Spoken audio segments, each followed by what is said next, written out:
오늘 함께 보실 하나님의 말씀은 로마서 3장 21절에서 31절까지 말씀입니다. 로마서 3장 21절에서 31절, 제가 가진 성경으로 신약성경 242페이지에 있는 로마서 3장 21절에서 31절 말씀 제가 봉독하겠습니다. 이제는 율법에 하나님의 한 의가 나타났으니 율법과 선지자들에게 증거를 받은 것이라. 곧 예수 그리스도를 믿음으로 말미암아 모든 믿는 자에게 미치는 하나님의 의인이 차별이 없느니라. 모든 사람이 죄를 범하였음에 하나님의 영광에 이르지 못하더니 그리스도 예수 안에 있는 속량으로 말미암아 하나님의 은혜로 값없이 의롭다 하심을 얻은 자 되었느니라. 이 예수를 하나님이 그의 피로써 믿음으로 말미암는 화목제물로 세우셨으니 이는 하나님께서 길이 참으시는 중에 전에 지은 죄를 간과하심으로 자기의 의로우심을 나타내려 하심이니 곧 이때 자기의 의로우심을 나타내사 자기도 의로우시며 또한 예수 믿는 자를 의롭다 하려 하심이라. 그런즉 자랑할 때가 어디냐? 있을 수가 없느니라. 무슨 법으로냐? 행위로냐? 아니라 오직 믿음의 법으로니라. 그러므로 사람이 의롭다 하심을 얻는 것은 율법의 행위에 있지 않고 믿음으로 되는 줄 우리가 인정하노라. 하나님은 다만 유대인의 하나님이시냐? 또한 이방인의 하나님은 아니시냐?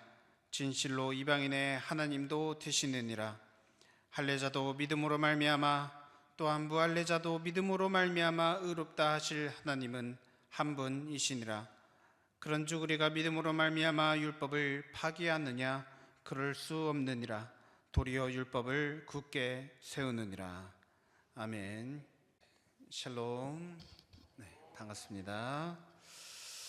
오늘도 은혜를 삼아서 주님 앞으로 나오신 여러분 모두를 주님의 이름으로 축복합니다. 또 이 시간 말씀 들을 때 하나님이 주시는 생각과 감정으로 가득 채워지고 또 결단하며 돌아가는 시간 될 수 있기를 간절히 소원하고 축복합니다. 여러분, 지난 한 주간 여러분의 마음문을 두드리시는 예수님께 그 마음문을 활짝 열고 예수님과 함께하는 삶을 살아내셨습니까?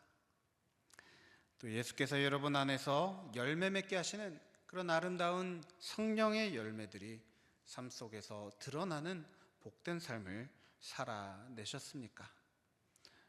부디 바라기는 예수님과 동행하는 그런 한 주 되셨기를 간절히 소원합니다. 여러분, 제가 2주 전에 고린도전서 말씀을 설명하면서 이 TV에 방영하는 요리 프로그램에 대해서 소개했던 것을 기억하시죠? 사실 제가 소개해드린 그 프로그램들 외에도 요즘 TV를 보면은 요리 프로그램들이 정말로 많이 있습니다.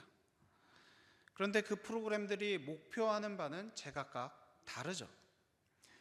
어떤 프로그램은 어디를 여행을 가서 좀 신기한 음식, 뭔가 맛있는 음식, 유명한 음식을 먹어보는 그런 프로그램도 있고, 또 어떤 프로그램들은 이 재밌는 목표를 만들어서 이 목표를 수행하는 그런 모습들을 지켜보는 그런 프로그램도 있습니다. 또 어떤 프로그램은 이 유명한 요리사가 나와서 아주 쉽게 먹어볼 수 없는 그런 요리를 하는 그런 모습을 담은 프로그램도 있고, 또 어떻게 요리를 하면 맛있는 요리를 만들 수 있는지 그 비법, 이 레시피를 가르쳐주는 그런 프로그램들도 있습니다. 여러분은 이런 다양한 요리 프로그램들을 만약에 하나만 볼 수 있다면 과연 어떤 것을 선택을 하시겠습니까? 어떤 분은 여행 가서 음식을 먹는 그런 프로그램을 보고 싶다 하시는 분도 계실 테고요. 또 어떤 분은 이 다양한 미션들을 수행하는 모습을 보실 그런 프로그램을 재밌어 하시는 분들도 계실 겁니다. 또 어떤 분들은 요리사가 이렇게 맛있는 그런 요리를 만드는 그런 모습을 보고 싶어 하실 수 있고요. 또 어떤 분들은 어떻게 요리를 해야 맛있게 만들 수 있는지 레시피를 가르쳐주는 음식을 가장 보고 싶어 하실 겁니다. 사람마다 다 각자 그 선택하는 바는 다르겠지만은 결국 우리들이 이러한 다양한 요리 프로그램들을 보고 느끼는 감정은 크게 두 가지인 것 같습니다. 자, 저 음식을 먹어보고 싶다. 그리고 저 음식을 만들어 보고 싶다. 지난주에 살펴보았던 이 로마서 1장 말씀에서 당시 로마 교회가 처한 상황에 대해서 설명드린 것을 기억하실는지 모르겠습니다. 당시 로마 교회는 사도, 즉 이 목사와 같은 지도자가 없이 오직 성도들만 있는 교회였습니다. 그래서 서로가 각기 다른 것들을 주장하면서 부딪히고 있는 상황이었기 때문에 사도 바울이 이 권면의 말을 전하기 위해서 편지한 것이 로마서였다라고 말씀을 드렸습니다. 당시 로마 교회는 로마인 그리스도인들 그리고 유대인 그리스도인들이 서로 자기들이 중요하다라고 여기는 것들을 주장하고 다투고 있었습니다.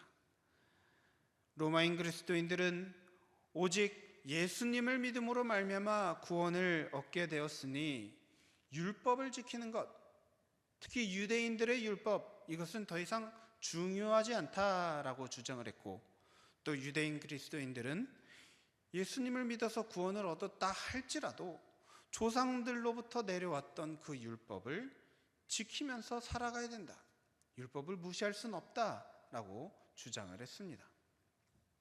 그 결과 교회가 양극단으로 찢어져서 오직 믿음 그리고 오직 율법, 서로 부딪히는 그런 상황이 발생한 것입니다. 그래서 사도 바울이 이것을 중재하고 또 올바른 가르침, 서로 하나가 될 수 있는 그런 가르침을 주고자 편지를 보냈던 것입니다. 여러분 생각엔 어떠십니까? 과연 무엇이 옳은 말이었을까요?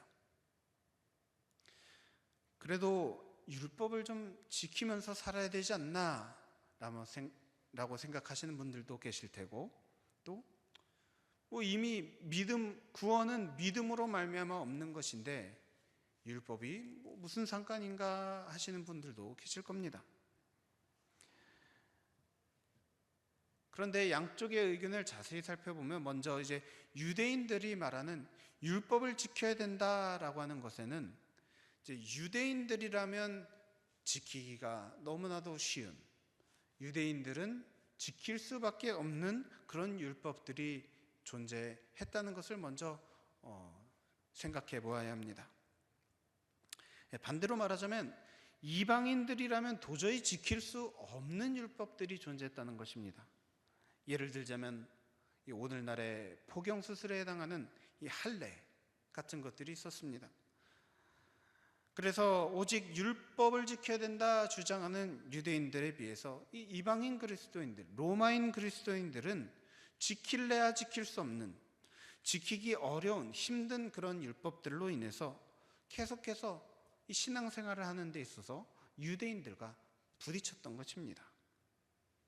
또 유대인 그리스도인들은 심지어 고기를 먹는 것조차 문제를 삼기도 했습니다. 식습관을 이 유대인들 때문에 바꿔야 된다, 이것은 결코 쉬운 일이 아니죠. 이런저런 이유로 로마인 그리스도인들은 율법을 강조하는 유대인들에게 반대하고자 오직 믿음으로 구원받는다, 이것을 외쳤던 것입니다. 그런데 여러분, 혹시 지금 누구의 편을 들어야 되나 고민하고 계시진 않으십니까? 여기서 우리가 누구의 편에 서는지 누구의 편에 서는 게 맞는지를 고민하다 보면 이 말도 맞는 것 같고 또 저 말도 맞는 것 같아서 결국 결정을 할 수 없다라는 것을 깨닫게 됩니다. 지난주에 살펴보았던 로마서 1장 말씀에 이어서 오늘은 로마서 3장 후반부 말씀을 살펴보았습니다. 여기서 사도 바울은 로마 교회 성도들에게 우리가 어떻게 믿음으로 말미암아 구원을 얻게 되는지를 설명해 주고 있습니다. 그렇다면 믿음으로 구원을 얻는다고 했으니까 로마인 그리스도인들의 편을 들어주는 것인가 라는 생각이 들 수 있습니다. 그런데 그렇지 않습니다. 어떻게 구원을 얻게 되는가? 어떻게 구원을 얻는가? 이것만 보면 마치 우리가 이 구원을 얻는 어떤 비법이 있어서 그 비법을 얻게 되는 것처럼 보입니다. 그런데 사도 바울은 우리가 이 비법대로만 하면 구원은 따놓은 당상이다 라는 말을 전하기 위해서 편지를 한 것이 아니라는 것을 기억하시기 바랍니다. 이것을 요리에 비유를 하자면 우리는 자꾸만 이 구원이라고 하는 요리를 만드는 레시피를 알고자 합니다. 그래서 그 레시피대로 따라하면 구원이라는 이 멋진 요리를 만들 수 있을 거라 생각을 하는데 바울 요리사는 그게 아니다 라고 말을 하고 있는 것이죠. 저와 여러분이 신앙생활을 하면서 쉽게 빠질 수 있는 실수 중에 하나는 바로 내가 어떻게 해야 라는 강박에 빠진다는 것입니다. 내가 무엇을 어떻게 해야 구원을 얻는가? 내가 무엇을 어떻게 해야 하나님께 칭찬을 받는가? 복을 받는가? 은혜를 받는가? 이것은 일명 내가 복음이라고 할 수 있겠습니다. 내가 무엇을 해야. 그런데 오늘 본문인 사도 바울의 이 로마 교회를 향한 편지에서도 그렇고 성경이 반복적으로 우리에게 전하는 것은 무엇입니까? 바로 구원. 은혜는 우리가 하는 것이 아니라 우리가 얻는 것이 아니라 내가 뭔가를 함으로써 얻어내는 것이 아니라는 것입니다. 성경은 우리 인간들에 대해서 말하는 것보다 그 전에 앞서서 먼저 하나님께 초점을 맞추고 있다는 것을 보아야 합니다. 오늘 본문 21절 말씀에서는 이제는 율법 외에 하나님의 한 의가 나타났으니 라고 말하고 있는 것을 볼 수 있습니다. 말씀드렸다시피 율법은 내가 무언가를 잘 해내야만 의롭다 여겨진, 잘했다 라고 칭찬받는 것입니다. 그런데 사도 바울은 이 율법 이전에 하나님의 한 의가 나타났다 라고 했습니다. 즉 하나님이 무언가 잘하신 일이 있다는 겁니다. 무엇입니까? 바로 22절 말씀, 곧 예수 그리스도를 믿음으로 말미암아 모든 믿는 자에게 미치는 하나님의 의인이 차별이 없느니라. 다른 조건 없이 일단 예수 그리스도를 믿으면 의롭다, 잘했다라고 여겨주신다는 겁니다. 여기서 말하는 의는 죄와 반대되는 개념이라고 할 수 있습니다. 죄를 갖고 있으면 잘했다라고 할 수 없죠. 죄를 지었는데 누가 잘했다라고 할 수 있겠습니까? 죄를 지었다면 구원을 얻을 수 없고 영생을 얻을 수 없습니다. 그런데 의롭게 된다는 것, 잘했다라고 칭찬을 받는 것입니다. 하나님으로부터 잘했다라고 칭찬받고 용서받고 구원 얻어서 영생을 얻게 되는 것, 바로 이것이 성경이 말하는 구원의 원리입니다. 문제는 이처럼 중요한 이 의롭게 되는 것이 우리의 손에 달려있지 않다는 것입니다. 오직 예수 그리스도를 믿는 것으로 얻어지게 된다는 것을 말하고 있습니다. 여러분은 이것을 어떻게 생각하시나요? 어떻게 살았는지는 하나도 신경 안 쓰고 오직 믿음만으로 구원을 얻는다고? 좀 너무한 것 아닌가?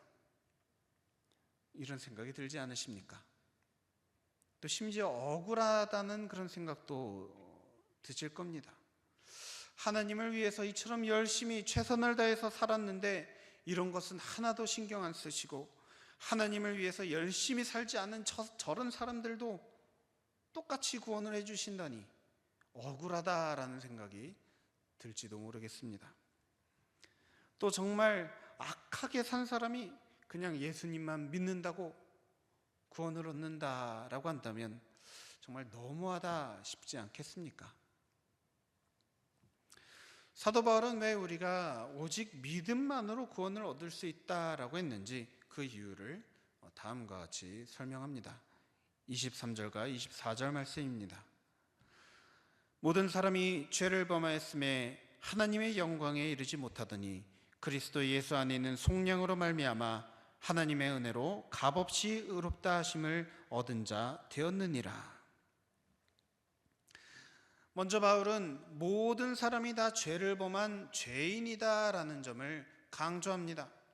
이것은 신앙생활을 열심히 했거나 열심히 하지 않았거나 관련이 없는 일입니다. 모두가 다 죄인이라는 것입니다. 모든 사람이 이미 죄를 지었거나 또는 죄를 지을 수밖에 없는, 죄로부터 벗어날 수 없는 그런 운명에 처한 존재라는 것입니다. 그러니까 우리가 무언가를 잘해서 의로움을 얻었다거나 또는 하나님께 인정을 받게 되었다라는 논리는 여기에 조금도 작용하지 않습니다. 열심히 해서 죄로부터 벗어날 수 있는 사람은 아무도 없다는 것이 성경이 말하는 것이거든요. 그런데 24절 말씀, 이 말씀을 이 시간 우리 함께 읽어보겠습니다. 그리스도 예수 안에 있는 속량으로 말미암아 하나님의 은혜로 값없이 의롭다 하심을 얻은 자 되었느니라. 아멘. 하나님께서 예수님 안에 있는 속량, 즉 죄를 용서해 주시는 그 은혜로 저와 여러분을 의롭다, 잘했다 여겨 주셨다는 것입니다. 이 말씀을 들은 로마교회 성도들은 과연 무슨 생각을 했을까요? 거봐라, 율법 안 지켜도 된다니까, 그냥 믿기만 하면 되는데 뭘, 왜 그렇게 아등바등 애쓰면서 신앙생활하냐 하면서 로마인 그리스도인들이 으스댔을까요? 만약 그랬다면 로마 교회는 순식간에 무너져 내렸을 것입니다. 사도 바울이 말씀을 통해서 성도들에게 권면하는 것은 이게 옳다, 저게 옳다라는 것이 아니라 바로 내 방식이 옳다, 내 생각이 옳다, 내가 하는 방법이 맞다라고 하면서 자신의 의를 드러내는 것을 그만두라는 것이었습니다. 특히 율법을 강조하던 유대인들, 그들은 마치 오늘날 신앙생활하고 있는 저와 여러분이 우리가 신앙생활을 얼마나 열심히 하는지, 또 봉사를 얼마나 열심히 하는지, 그래서 직분은 어떤 걸 받았는지, 기도는 얼마나 오래 하고 또 크게 하는지, 찬양은 얼마나 잘하는지, 이런 것들을 마치 하나님께서 이렇게까지 열심히 하는데 상 줘야 되겠다라고 그렇게 생각하실 거라고 착각하는 것과 같은 말입니다. 바울이 말하고자 했던 것은 하나님께서 우리 그리스도인들을 구원해 주시는 그 기준이 사람의 열심이 아니라 자기 스스로는 의롭게 되지 못하는 존재들이기 때문에 그냥 내가 의롭게 여겨주기로 해야 되겠다라는 하나님의 긍휼히 여겨주시는 결단, 그 긍휼이 바로 하나님께서 우리에게 주시는 구원의 기준이 된다라는 설명을 하고 있는 것입니다. 그렇다면 여러분, 도대체 왜 하나님은 이러한 결정을 하신 건가요? 열심히 살아도 의롭다 여겨주시지 않으면서 그냥 믿는다고 의롭다 여겨주신다니, 이 세상의 기준으로 보자면 합리적이지가 않습니다. 불합리한 대우입니다. 더 열심히 한 사람한테 더 많이 주고 덜 열심히 한 사람, 열심히 하지 않은 사람에게는 잘 주지 않는 것이 세상의 법칙이죠. 하나님이 이처럼 이러한 기준을 세우신 것은 바로 구원은 하나님께서 우리에게 일방적으로 주시는 것이라는 것을 깨닫게 하시기 위함입니다. 바로 우리가 얻어내는 것이 아니라는 것을 알려주시기 위함입니다. 하나님은 예수님을 보내주시고는 우리에게 말씀하셨습니다. 예수 그리스도를 믿으면 구원을 주겠다. 이것은 일종의 조건입니다. 너희가 다른 건 다 못해도 이거 하나만 하면은 구원해 주겠다. 무엇이냐? 예수 그리스도를 믿으면, 이 별것 아닌 것 같아 보이는 것으로 하나님께서 우리에게 구원을 주기로 결정을 하신 이유를 사도 바울은 25절과 26절 말씀을 통해서 설명합니다. 이 예수를 하나님이 그의 피로써 믿음으로 말미암는 화목제물로 세우셨으니 이는 하나님께서 길이 참으시는 중에 전에 지은 죄를 간과하심으로 자기의 의로우심을 나타내려 하심이니 곧 이때 자기의 의로우심을 나타내사 자기도 의로우시면 또한 예수 믿는 자를 의롭다 하려 하심이라. 전에 지은 죄를 간과하심으로 자기의 의로우심을 나타내려 하셨다라고 했습니다.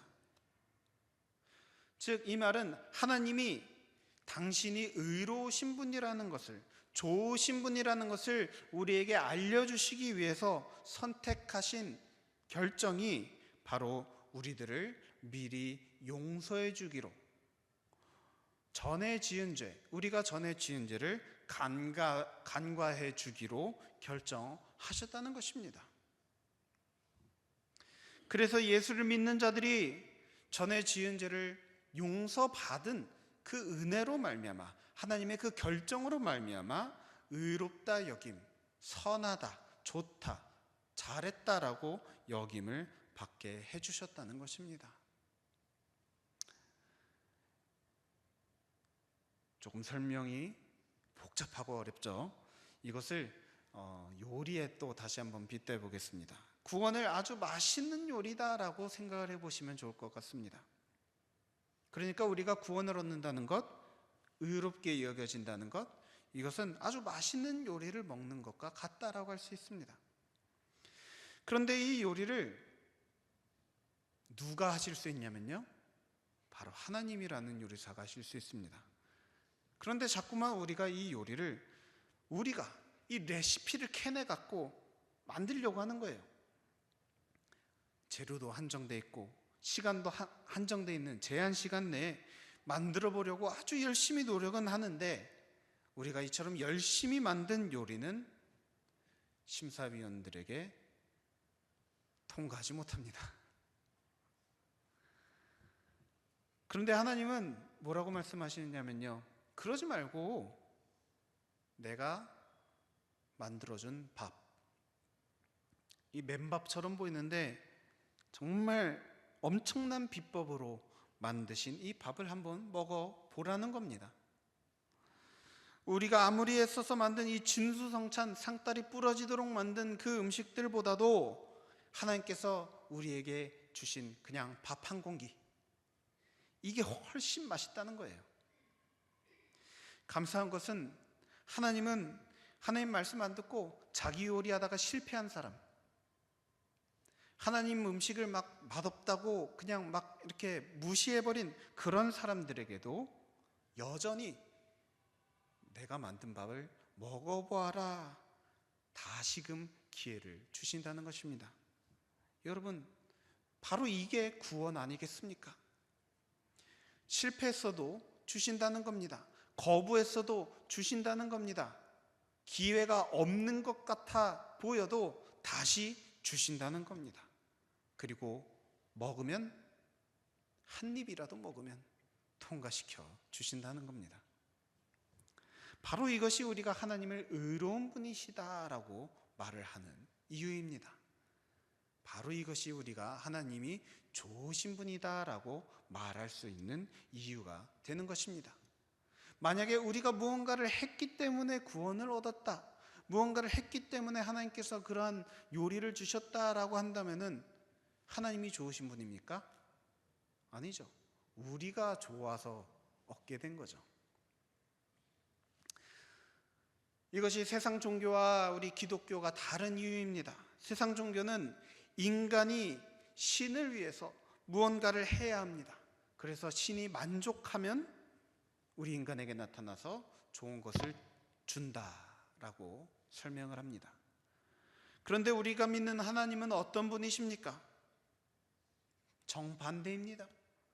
성경을 보면 우리 인간이 하나님을 찾아서 하나님이 나타나셨다라기보다는 항상 그 순서가 반대입니다. 하나님께서 우리 인간들에게 먼저 나타나셔서 좋은 것을 먼저 허락해 주시고 이끌어 주셨다라는 것을 깨달을 수 있습니다. 하나님께서 아브라함을 먼저 찾으시고 복을 내려주셨지, 아브라함이 하나님을 막 정말 열심히 잘 믿어서 불러주신 것이 아닙니다.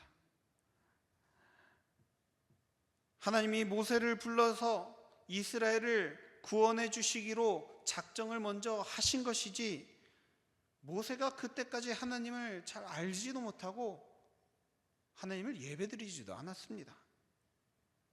또 다윗은 어땠습니까? 하나님께서 다윗이 정말 왕이 될 제목이다, 교육을 잘 받았구나, 훈련을 잘 받았구나, 준비가 잘 됐구나 해서 왕으로 삼으신 것이 아니라 그 이전에 아직 어린아이일 때 다윗에게 기름을 부어서 왕으로 삼아주셨습니다.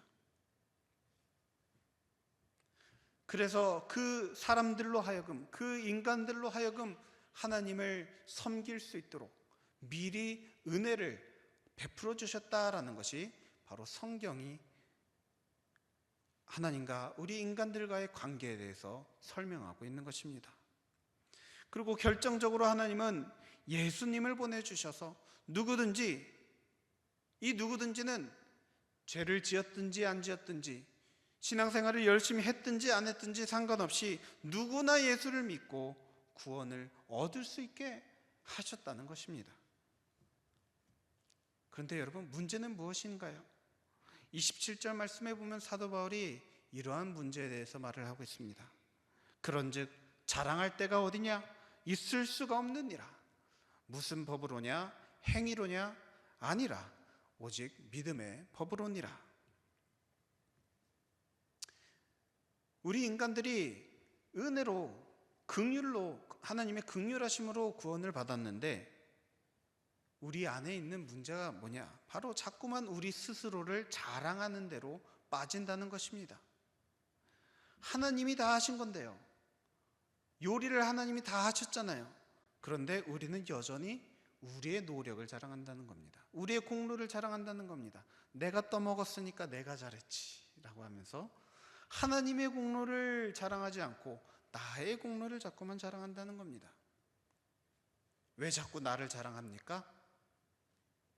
우리가 교만하기 때문에 그렇습니다. 여러분, 인정받고 싶은 이 욕구가 얼마나 큰지 모르겠습니다. 사람에게 인정받고 싶고요, 하나님께도 인정받고 싶습니다. 그런데 여러분, 우리는 실상은 하나님이 도와주시지 않으면 아무것도 못합니다. 우리는 하나님이 도와주시지 않아도 내 힘으로 구원을 얻을 수 있고, 내 노력으로, 내 공로로 구원 얼마든지 얻을 수 있다라고 자꾸만 말하고 싶어 하는 겁니다. 심지어 우리는 우리의 믿음을 자랑하기도 합니다. 믿음은 하나님이 주시는 것입니다. 우리가 믿고자 해서 믿는 것이 아니라 믿을 수 있도록 하나님께서 인도해 주셨기 때문에 믿는 것인데, 이 믿음조차 우리는 자랑을 하곤 합니다. 그래서 로마인 그리스도인들처럼 믿으니까 우리가 율법 안 지켜도 돼, 예수님 믿으니까 신앙생활 열심히 안 해도 돼, 하나님 믿으니까 구원받는데 어차피 구원받는 건데 예배 한두 번 빠져도 어때?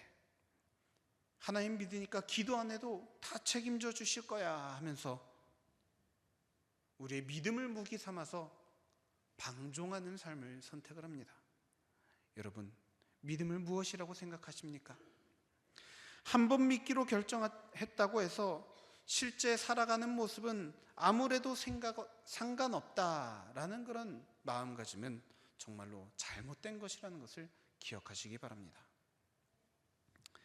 제가 지난주에 믿음은 무엇이라고 설명을 드렸습니까? 바로 우리의 마음 문을 열고 합의를 보다라고 설명을 드렸던 것을 기억하시죠? 누구에게 마음 문을 열고 또 어떤 합의를 본다는 것일까요? 바로 예수님께 우리의 마음 문을 열고 예수님과 함께 동행하는 것을, 그것에 하나님과 동행하는 것에 합의를 본다는 것입니다. 그렇다면 여러분, 우리가 예수님을 믿어서 예수님을 우리 마음속에 모셨다면, 우리 삶 속에 모셨다면 우리 삶의 행동들, 우리 삶 속에 나타나져야 되는 모습들은 어떤 것이어야 합니까?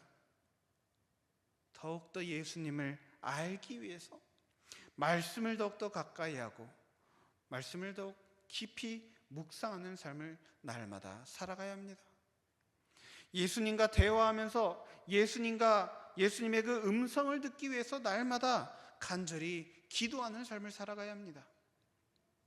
예수님이 주시는 그 기쁨을 우리 입술에 언제나 넘치게 하도록 언제나 우리 입술에서 찬양이 흘러 넘치게 해야 합니다. 여러분, 지금 이 순서가 보이시나요? 우리가 신앙생활을 열심히 해서 구원을 얻는 것이 아니라 말씀을 드렸는데요, 하나님께서 이런 놀라운 기쁨, 놀라운 구원을 우리에게 허락해 주셨기 때문에 우리는 우리 삶을 살아내는 모습이 더욱더 하나님을 가까이 하는 삶을 살아내야 한다라고 말씀을 드리고 있는 것입니다. 여러분, 죄송합니다. 여러분, 그 어떤 인생도 기도하지 않아도 괜찮은 인생 없습니다. 예배하지 않아도 괜찮은 인생 그 어디에도 없습니다. 기도하지 않으면요, 여러분 어떻게 되는지 아십니까? 예수님과의 대화가 끊기는 것입니다. 예수님의 음성을 들을 기회가 사라지는 것입니다. 그래서 예수님의 뜻을 깨닫지 못하게 됩니다. 그렇게 되면 예수님 말씀대로 사는 것이 아니라 어떻게 살아가게 될까요? 내 마음대로 살아가게 되는 겁니다. 또 예배하지 않으면요 어떻게 됩니까? 하나님을 높이지 않는 것입니다. 하나님을 우선순위에 두지 않습니다. 하나님을 섬기지 않는 것입니다. 그래서 나를 높이게 되고 나를 우선순위에 두게 되고 오직 나만을 위해서 나만을 섬기며 살아가게 되는 것입니다. 여러분, 찔러서 피 한 방울 안 나오는 사람이 있습니까? 우리가 예수 그리스도를 믿는 사람이라면 우리 삶이 마땅히 예수 그리스도로 가득 채워져야 합니다. 찔러서 우리의 나오는 이 피가 이 세상적인 피, 욕심이 가득한 피가 아니라 예수 그리스도의 피로 자꾸만 나와야 되지 않겠습니까? 기도하지 않으면 안 됩니다, 여러분. 말씀 보지 않으면 안 됩니다. 예배 드리지 않으면 안 됩니다. 바로 지금이 저와 여러분에게 주어진 골든타임이라는 것을 기억하시기 바랍니다. 이 골든타임을 놓치면 어떻게 됩니까? 몇 분 있다가 죽지 않습니까? 몇 분 이내로 쓰러진 지 몇 분 이내로 병원으로 실려가야 살 수 있다고 하잖아요. 우리들도, 우리의 영혼도 이처럼 교회를 다니는 중에도, 신앙생활을 하는 중에도 얼마든지 죽을 수 있다는 것을 기억하시기 바랍니다. 여러분, 매일매일 예수 그리스도로 채워지도록 날마다 기도에 힘쓰시기 바랍니다. 예수님으로 채우는데, 우리의 삶을 예수님으로 채우는데 일주일에 한 번, 일주일에 1시간 부족합니다. 간절히 바라기는 이 골든타임 안에 더욱더 예수님으로 채울 수 있도록 더욱더 기도의 자리로 나오는데 힘쓰시기 바랍니다. 일주일에 한 번이 일주일에 2번으로, 또 2번, 3번이 매일매일로 점점 늘어나서 날마다 삶 속에서 예수로 더욱더 가득 채우는 삶, 바로 이런 삶이 우리를 자랑하거나 우리의 믿음이나 우리의 행위를 자랑하는 삶이 아니라 바로 예수를 자랑하는 삶인 줄 믿습니다. 날마다 예수를 자랑하며 예수를 드러내는 삶을 살아내어서 예수님이 주시는 은혜가 날마다 새롭게 경험되어지는 복된 삶 살아가시는 저와 여러분 모두들 되시길, 그리고 아까 제가 말씀드렸던 그런 간증 같은 그런 일들이 그 삶에서 넘쳐나게 되기를 우리 주 예수 그리스도의 이름으로 간절히 축원합니다. 함께 기도하시겠습니다. 사랑과 은혜가 언제나 충만하신 하나님 아버지, 아무런 자격도 아무런 공로도 없는 우리들을 하나님의 큰 사랑으로 말미암아 긍휼히 여겨주시고 또 당신의 아들이신 예수님을 보내주셔서 구원받을 수 있게 하여 주시니 진심으로 감사드립니다. 우리의 열심으로 말미암아 이 구원을 얻는 것이 아니라 오직 예수 그리스도를 의지함으로 구원의 기쁨을 누릴 수 있게 해주신다는 이 복음의 말씀을 우리가 더욱더 의지할 수 있도록 인도하여 주옵소서. 그래서 우리의 삶이 더욱더 오직 예수만 자랑하는, 예수님만 바라보고 예수님만 나타내는 삶, 예수님의 긍휼하심을 더욱 증거하는 그런 복된 삶 될 수 있도록 인도하여 주옵소서. 이 모든 것을 지금도 살아계셔서 역사하고 계시는 우리 주 예수 그리스도의 이름으로 간절히 기도드립니다. 아멘.